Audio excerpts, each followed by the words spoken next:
Aditya yoga 30 days weight loss online class లో join అవ్వండి. మీ అధిక బరువు తగ్గించుకోండి. నమస్తే రమగారు. నమస్తే జయ. రమగారు, ఏదైనా మంచి కథ చెప్పండి. చందమామ కథ చెప్తాం. ఓకే.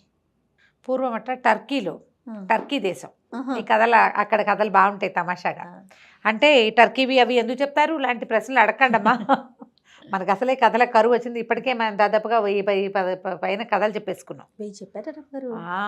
మరి అసలు ఏ రోజుకి ఆ రోజు కొత్త మాకు అలా ఉంది. బోల్డని చెప్పుకున్నాం కదా. అవును. వెతకాలి కథలు. కొంచెం మనకేమో 10 నిమిషాల్లో చెప్పేస్తే కుదరదు. టాపిక్లు 10 నిమిషాలే మాట్లాడాలి, కథలు 25 నిమిషాలు కావాలి. నాకేమో ట్విస్టులు ఉండాలి. మీ ట్విస్టులు ఉండాలి. అదే కదా. అయితే టర్కీ దేశంలో ఒక పక్షులు పట్టేవాడు ఉండేవాడట. సుల్తాన్లు అవి ఉన్న కాలం అనమాట అది. అయితే ఈ పక్షి ఒకరోజు వీడు ఏం చేసేవాడంటే అడవిలో చెట్ల మీద అక్కడ ఉచ్చు పన్నేవాడు. ఏ పక్షులైనా వాళ్తే దొరికిపోయేవి. ఓసారి వీడు ఎట్లా చెట్టు మీద ఉచ్చు పెడితే ఓ కాకి పడిందిట అందులో. వీడు కాకిని తీసాడు. కాకులు కూడా తినేవాళ్ళేమో, వాళ్ళు దుప్పదిగా మనకు తెలీదు పాపం. తీసుకునేసరికల్లా కాకి మనిషి భాషలో మాట్లాడింది, నన్ను వదిలేసేయి, నేను నీకేం ఉపయోగపడను, నన్ను వదిలేసి మళ్ళీ ఉచ్చుపెట్టు, ఒక అందమైన పక్షి వస్తుంది.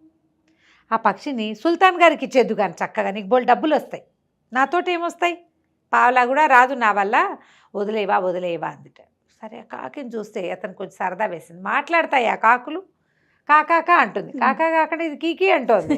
అందుకని సరేనని దాన్ని వదిలిపెట్టాడు. అది అక్కడే నుంచుంది పోకుండా. ఇతను మళ్ళీ ఉచ్చుపెట్టి దూరంగా కూర్చున్నాడు.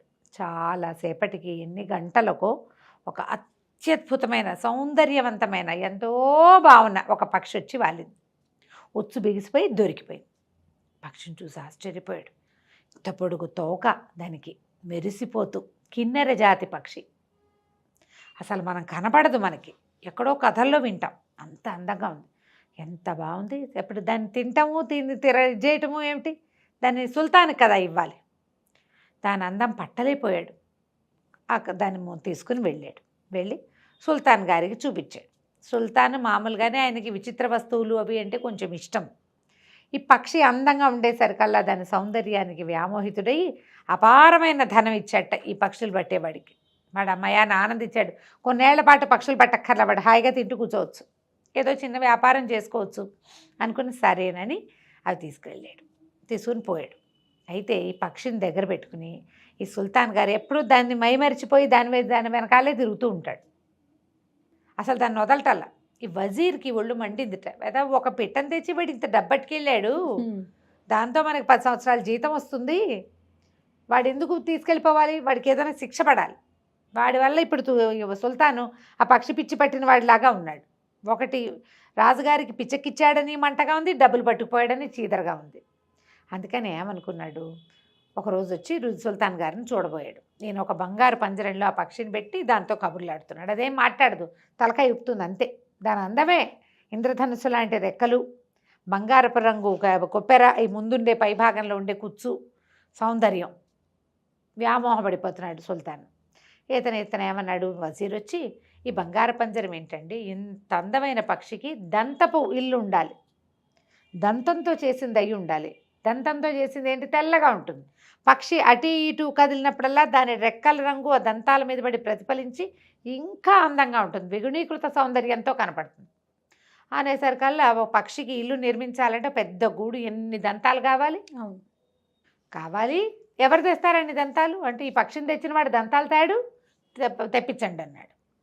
అనేసరికల్లా రాజుగారు మళ్ళీ పక్షుల వాడికి కబురు చేశారు. సుల్తాన్ గారు వాడిని పిలిచి, ఈ పక్షికి ఒక దంతపు ఇల్లు నిర్మించాలని అనుకుంటున్నా, దంత గృహం, అది ఫ్రీగా తిరగాలి, చిన్న పంజరంలో పట్టదు, అది బంగారు పంజరమే, పెద్దది కావాలి, దానికి 10x10 ఇల్లు కట్టాలంటే ఎన్ని దంతాలు కావాలి.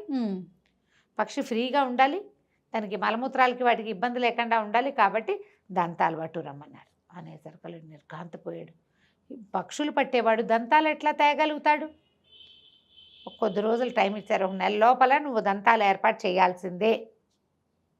అయితే ఏమైంది, రాజుగారు ఈ మాట చెప్పారు, కానీ వజీర్ ఏం చెప్పాడంటే, నువ్వు దంతాలు తేకపోతే నీకు మరణశిక్షే, 1 నెల రోజులు టైం ఇస్తున్నావు, లేకపోతే అంతే నీ సంగతి. వీడికి మరణశిక్ష ఇస్తే వీడి ఆస్తి అంతా జప్తు అవుతుంది, సుల్తాన్ ఇచ్చిన డబ్బంతా మళ్ళీ వెనక్కి. వీడు ఏడు మొహం పెట్టుకుని బయటకు వచ్చాడు. నడిచొస్తుంటే ఎక్కడి నుంచో పరిగెత్తుకుంటూ వచ్చింది కాకి, వీడి భుజం మీద వాళ్ళింది.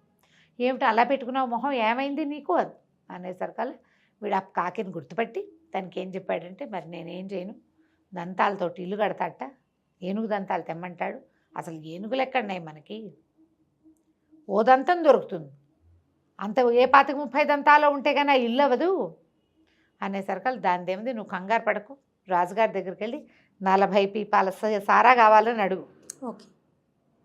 మనకు అడవిలో ఏనుగులు నీళ్లు తాగే మడుగు ఒకటి ఉంది, ఈ 40 పీపాల సారాని అక్కడికి షిఫ్ట్ చేయమను, మొత్తం ఎత్తి సారా ఆ నదిలో పోసాయి, ఆ గుంటలో మడుగులో.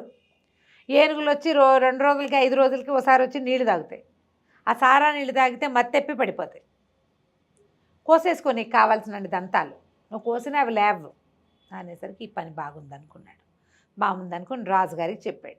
రాజుగారి సుల్తాన్ ఏమన్నాడు, సరేనని ఓ పెద్ద బండి మీద 40 పెద్ద పెద్ద పీపాల నిండా సారా పోయించి ద్రాక్ష సారా వీడితో పంపించాడు.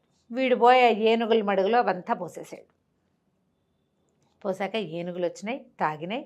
వీడిద్దరు ముగ్గురు మనుషుల సహాయంతో దంతాలన్నీ కోసేసి ఏ బండి మీద సారా పీపీలు పెట్టుకొచ్చాడో అదే బండి మీద దంతాలన్నీ వేసుకుని పట్టుకెళ్ళిపోయాడు. వజీర్ నిర్ఘాంతపడి, వీడికాడు పుడక, వీడు బలే తెచ్చేశాడే, ఎలాగైనా వీడిని మళ్ళీ ఇంకోసారి పట్టించాలనుకున్నాడు. ఆ దంతంతో చక్కగా అన్ని దంతాలు పెట్టి బ్రహ్మాండంగా గూడు లాంటి ఒక ఇల్లు కట్టారు. పక్షి అక్కడెక్కడెక్కడే హాయిగా తిరుగుతూ ఉండేది. బాగుంది. కొన్ని రోజులు గడిచాక ఏమైంది, ఓ రోజు వజీర్ వచ్చి అన్నాడు, రాజా ఎంతసేపు సుల్తాన్ మీరు ఏమన్నారు, జహాపనా అంటాడనమాట, మీరు పక్షికేసే చూస్తున్నారు కానీ అదొట్టి బొమ్మలా కూర్చుంది ఏమిటండి, మాటామంతి లేకుండా, పక్షి అంటే పాటలు పాడద్దు, ఈ కిన్నెర జాతి పక్షులు మరీ పాటలు పాడాలి, ఇది పాడదు పెట్టదు, ఇది అందంగా పాడాలి కదండి అంటే, ఏమో దీనికి పాటలు రావండి అన్నాడు సుల్తాన్. అనేసరికి ఎందుకు రావు, ఈ పక్షి దొరికిందంటే ఖచ్చితంగా ఇది ఎవరిదో పెంపుడు పక్షి, పక్షుల వాడికి తెలుసు దీని పెంపుడు వాళ్ళు ఎవరో, వాళ్ళకి తెలుసు దీంతో పాడించడం ఎట్లా, వాళ్ళని పట్టుకురమ్మనండి అనగానే రాజుగారికి తట్టింది. ఇంత అందమైన పక్షి ఇంతకంటే అందంగా గొంతెత్తి పాడితే ఎంత బాగుంటుంది, పట్టరండి రా పక్షులు వాడిని అన్నారు. మళ్ళీ వాడిని మోసుకొచ్చారు. వాడన్నాడు, లబో దిబో నేను అడవిలో పెట్టానండి ఉచ్చు, అది వచ్చి అక్కడ పడింది, నాకు తెలీదు, దాన్ని అది పెంపకం పక్షి అని కూడా నాకు తెలీదు, అది కుయ్యమనలేదండి, ఊరికే అందంగా కళ్ళు మెటకరిస్తుంది, అటు ఇటు తిరుగుతుంది తప్ప నాకు కనపడలేదండి అంటే ఒప్పుకోలే రాజు. దీన్ని పాడించాలి, దీన్ని పెంపకందారులు ఎవరో చూసి పట్టరా, వెతకబోయ్ అన్నాడు. వీడు కాళ్ళు ఏడ్చుకుంటూ వజీర్ దగ్గరకు వచ్చాడు. వజీర్ అన్నాడు, 40 రోజుల లోపల దీని ఓనర్ని తీసుకొచ్చి దీన్ని పాడించకపోతే నీకు మృత్యువు తప్పదు, నీ ఆస్తి జప్తు చేయక తప్పదు. రెండోసారి దంతాలు తెచ్చినప్పుడు రాజుగారు త్రిబులు ఇచ్చాడు డబ్బులు, వాడు డబ్బంతా పెట్టి కూర్చున్నాడు. సంతోషం ఏది వాడి బతికి పాపం. సరే మళ్ళీ బిక్కమొహం వేసుకుని బయటకు వచ్చాడు. కాకి కనపడింది. కనపడేసరికల్లా నువ్వు ఎందుకు ఏడుస్తావు, ఓనర్సే కదా, నేను చెప్తా, ఓ పని చెయ్యి, రాజుగారి దగ్గర ఒక విహార నౌక ఉంది, అందులో లోపలే ఆ విహార నౌకలోనే ఒక ఉద్యానవనం లాంటిది, ఒక పార్కు లాంటిది, ఒక స్నానఘట్టం, స్నానగృహం అన్నీ ఉన్నాయి. రాజుగారి విహార నౌకలో వెళ్తే అలా కొన్ని రోజుల పాటు తిరుగుతాడు, లోపలే ఎంజాయ్ చేయడానికి వీలుగా అన్నీ ఉంటాయి ఆయనకి. అది ఇచ్చి దాని నిండా బానిసల్ని దాసీలను ఇచ్చి నీకు ఇవ్వమని అడుగు, ఓనర్స్ని తీసుకొస్తానని చెప్పంటే రాజుగారు ఒప్పుకున్నాడు.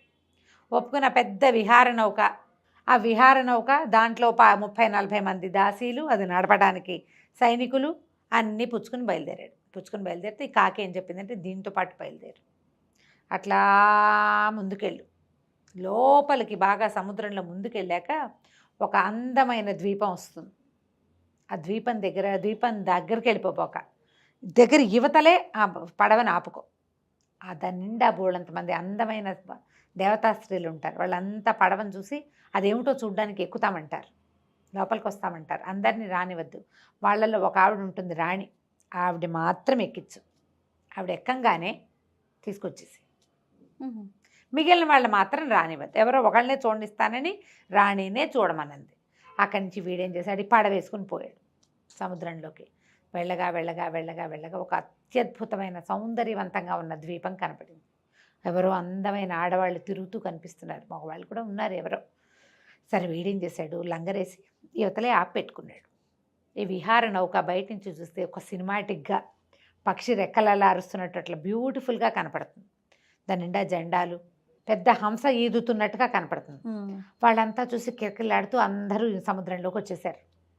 ఇతనేమో వాళ్ళందరినీ రాని వాళ్ళ ఒక్కళ్ళనేనని అందరిలోకి తలమానికంగా ఉన్న రాణిని మాత్రం ఎక్కించుకున్నాడు సుల్తానాని. ఎక్కించుకుని ఆవిడ లోపల రాగానే వెంటనే దాసీలంతా వెళ్ళిపోయి ఆవిడకి స్వాగతం చెప్పారు. ఎన్ని రకాల పదార్థాలు రుచి చూపించారు. లోపలికి తీసుకెళ్లారు. కిందంతా తోట, సముద్రంలో ఒక చోట తోట ఉంటుందని ఎట్లా ఊహిస్తారు? ఆ తోటంతా చూస్తూ మైమరిచిపోయింది ఆవిడ. అక్కడి నుంచి మీరు అలసిపోయారు రండని ఘట్టంలోకి తీసుకెళ్ళి స్నానం చేయించడం మొదలుపెట్టారు. వాళ్ళకి తెలియదు అది. ఈ స్నానశాలలో బోళ్ళంతసేపు ఇవిడికి నలుగు పెట్టి రకరకాల నూనెలు రాసి మెరుగులు పెట్టి స్నానం అయ్యే లోపల కదిలించండి రా పడవ అని పడవ కదిలించుకొచ్చేసారు. స్నానం పానం అన్నీ బయటకు వచ్చేసరికి ఆవిడ పైకి చూసేసరికి అలా ఏముంది, సముద్రానికి ద్వీపం కనిపించట్లే ఎక్కడో ఉంది. భయపడిపోయింది ఆవిడ. ఏడ్చేయటం మొదలుపెట్టింది. అప్పుడు ఈ కుర్రాడు ఏం చేశాడు, పక్షులు వాడు, మీరేం భయపడకండి, ఒక ముఖ్యమైన పని మీద మిమ్మల్ని తీసుకెళ్తున్నాను, నా పని అయిపోగానే మళ్ళీ తీసుకొచ్చి మీ ఇంటి దగ్గర దిగబెట్టేస్తా, హాయిగా విశ్రాంతి తీసుకోండి, వీళ్ళంతా ఉన్నారు మంచిగా గానా బజానా చేస్తారు, చక్కగా తోటలో తిరగండి, హాయిగా తినండి, స్నానం చేయండి, రెస్ట్ తీసుకోండి అని బతిలాడుకున్నాడు. సరే 3 రోజులు ప్రయాణం చేసాం. 4 రోజులు మొత్తానికి మళ్ళీ ఊర్లోకి వచ్చారు. టర్కీ దేశానికి వచ్చారు. ఈవిని దింపేసరికల్లా జనాలంతా ఆవిడ సౌందర్యానికి ముగ్ధులైపోయారు. అక్కడి నుంచి రాజసభలోకి తీసుకెళ్తే రాజుగారు ఉన్న దగ్గరే ఆ పక్షి ఉండేటువంటి గూడు. ఈవిడిట లోపలికి వచ్చింది. ఆ పక్షి కూ అని కూయటం మొదలుపెట్టింది. ఎంత అందంగా పాడుతోందో. రాజు మైమరిచిపోయాడు దాని పాటకి. ఈ ఎదురుగుండా వచ్చిన ఆవిడ సౌందర్యానికి అయితే కుదేలైపోయాడు. ఆవిడ దాని దగ్గర కూర్చోబెట్టుకున్నాడు. ఆ పక్షి తెగ పాడింది.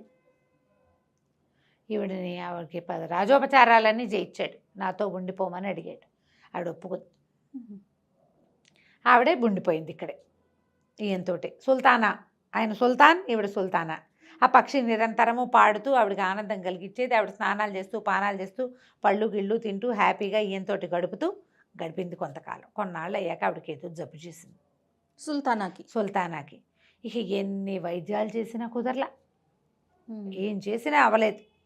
అవ్వపోయేసరికల్లా సరే వాళ్ళేమన్నారు, వజీర్కి ఏం చేయాలో తెలియటల్లా. దాన్ని పంపిస్తే పక్షి కోసం చూస్తే దంతగ్రహం వచ్చింది, దానికోసం చూస్తే ఈవిడొచ్చింది. రాజుగారి మైమరిచిపోయాడు. ఈ కుర్రాన్ని ముంచెత్తేసాడు డబ్బులో. ఈవిడేమో రాజుగారిని ఇంకా కొంచెం మైమరిపించేలాగా చేసేసింది. ఇప్పుడు జబ్బు. అక్కడి నుంచి వాళ్ళు ఏమన్నారు, ఈ కుర్రాన్ని మళ్ళీ పిలిచారు. పిలిచేసరికల్లా ఈవిడికి వైద్యం చేయించాలంటే ఏం చేయాలి? అప్పుడు కాకింది, నువ్వు భయపడద్దు, ఈవిడికి ఒక ఔషధి కావాలి. వీళ్ళు ఏంటంటే అక్కడ ఉండే దేవతా స్త్రీలు వాళ్ళు ప్రతి నెల ఒక ఆహారం ప్రత్యేకంగా తీసుకుంటారు, ఒక ఔషధం తీసుకుంటారు, దానివల్ల ఆరోగ్యంగా ఉంటారు. ఇక్కడ అది లభించలేదు. 6 నెలలు అయ్యేసరికల్లా ఆవిడకి జబ్బు చేసేసింది. పద మళ్ళీ ఈసారి విహార నౌక తీసుకో మళ్ళీ అని చెప్పి మళ్ళీ విహార నౌక తీసుకుని ఆవిడ ఇంటికి బయలుదేరి వెళ్ళాడు. ఆవిడ రాను ఇక్కడే ఉంటానంది. ఈయనతో ఉండటానికి ఇష్టపడింది ఆవిడ. విహార నౌక తీసుకెళ్తే అంతకుముందు ఇంతమంది స్త్రీలంతా పరిగెత్తుకుంటూ వచ్చారు. ఇప్పుడు ఒక్కళ్ళు రాల, ఎవరు రాల. ఈయనే దిగెళ్ళాడు. అబ్బాయి ఏం చేస్తాడు మరి? అంతకుముందు సముద్రంలో ఆపుకుంటే ఇంతమంది వచ్చారు, 100 మంది.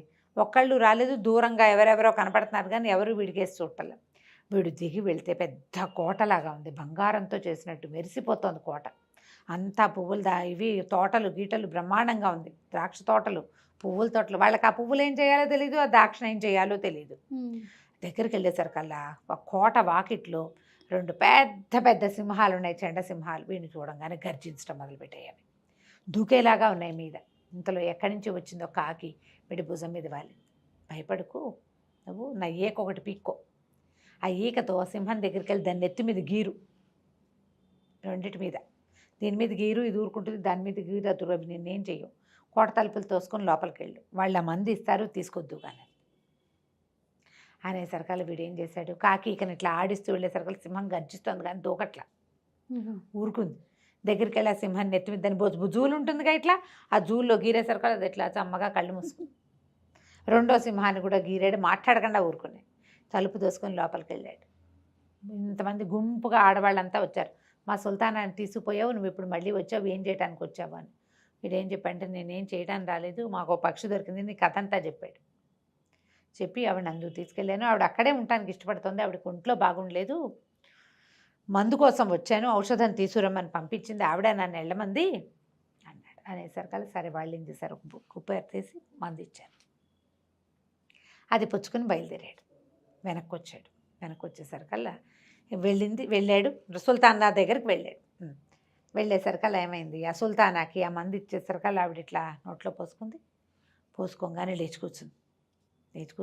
వస్తే నువ్వేంటే బద్దకప్పు మొహందానా అని తిట్టేసా. ఎవరిని తిడుతోంది అనుకున్నారు, ఈ కుర్రాడి భుజం మీద వాలిన కాకిని. తిట్టేసరికల్లా అతను అన్నాడు, ఈ కాకే సహాయం చేసిందండి నాకు అన్నాడు. నాకెందుకు తెలీదు, నాకు తెలుసు, ఈ కుర్రాడికి ప్రాణాల మీదకి వచ్చిన ప్రతిసారి వీడిని కాపాడుతున్నావు కదా, ఇప్పుడు నాకు అర్థమైంది, బద్ధకం తగ్గించుకుంటే అసలు ఈ బతికే వచ్చేది కాదు నీకు అంది. అనేసరికల్లా రాజు సుల్తాన్ ఆశ్చర్యపోయాడు. ఏమిటి కాకి మనకి ఏం సంబంధం అంటే, ఈ కాకి నా దాసి, పనిచేసేది కాదు, మహాబద్ధకస్తురాలు, అందుకని దీన్ని కాకి అయిపోమని చెప్పించాను. అది కాకి అయిపోయి ఆ తిరుగుతుండేది ఆగమ్మ కాకి, ఈ కుర్రాడికి దొరుకుంటుంది, వాడు అందానికి మోహించి వాడు వెనకాల పడి తిరుగుతోంది అని చెప్పింది. చెప్పంగానే ఆ కాకి అందమైన అమ్మాయిగా మారిపోయింది. ఆ కాకి ఏమిటి, దాసిది. ఆ ద్వీపంలో ఉండలేక కాకి రూపంతో ఇటు వచ్చింది. ఈ కుర్రాడు కనపడ్డాడు, వీడితో ఫ్రెండ్షిప్ చేసింది, వీడికి ఒకటి వనగుర్చింది. క్రమంగా తన రూపం మార్చుకునే అవకాశాన్ని పొందిందనమాట. సరే, ఆ అమ్మాయికి పెళ్లి చేసేసింది ఈవిడ, తన దాసి పిల్లకి, ఈ పక్షులు పట్టే కుర్రాడికి. ఆ తర్వాత రాజుగారి సేవలోనే ఉండిపోయాడు. అయితే రాజుకు అర్థమైంది, తమ వజీరు కావాలని ఈ కుర్రాడిని ఇరికించడానికి వాడిని ఇట్లా బెదిరించి ఈ పనులు చేయించాడని తెలుసుకుని వజీర్ దుష్టబుద్ధిని కనిపెట్టి వజీర్నేమో ఊరి బయటికి పంపించేశాడు. ఈ కుర్రాడినే తన వజీర్గా చేసుకుని వాడికి తెలివైన సలహాలు చెప్పిన వాడి భార్యనేమో తన భార్యకి సహాయకారిగా తన దగ్గరే ఉంచుకున్నాడు. ఎంతకాలమో వాళ్ళు కలిసి హాయిగా ఉన్నారు. కథ కంచికి మనం ఇంటికి. నమస్తే. నమస్తే జయ.